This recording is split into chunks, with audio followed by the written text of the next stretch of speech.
Well, a stellar close for the equity markets for the week gone by as we've posted the best month since April 2020 for the index.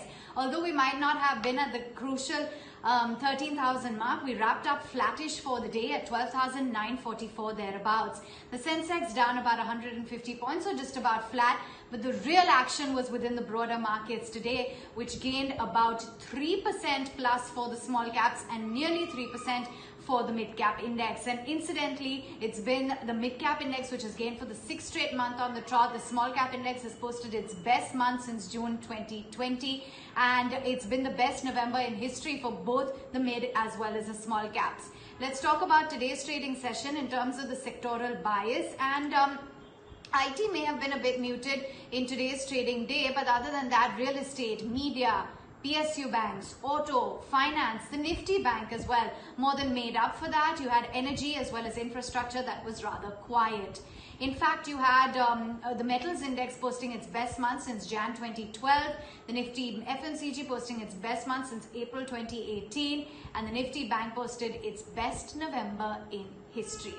For the frontline indices, in terms of some of the stocks that were gaining traction in today's trade, you had the auto stocks that were sure buoyant ahead of the auto sales numbers.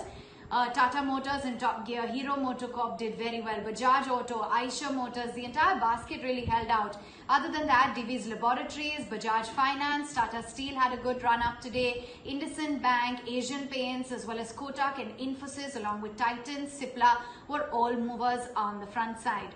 On the backside, on the back foot rather, was Power Grid. You had something like Nestle, which lost out 3.5%, Hindalco, Shree Cements, JSW Steel, as well as HCL Technologies. Those stocks were a bit tempered in trade.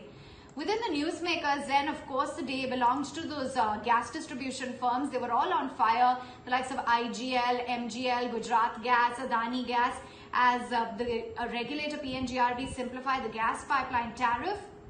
It's going to make fuel more affordable and attractive as an investment for gas infrastructure.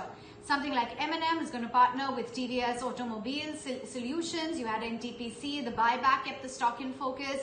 SJVN signed a loan pack with PFC and REC for a coal project. Bajaj Auto was on Morgan Stanley's radar. They had a buy rating with a target price of 3,900 rupees per share. Within the broader universe, apart from those gas stocks, there was lots of action. L&T Finance, for instance, had a terrific run today. You had a whole host of stocks like Varun Beverages, AB Capital, Amber, Cummins, Greaves Cotton, IGL, Zensar Tech, IndiaMart, JK Cement, Loris Labs, all terrific movers in trade, while IIFL Finance, Vardhaman, Nestle, DCM, Shriram and VMart were a bit tempered. But no complaints whatsoever. It was a solid run up for the market.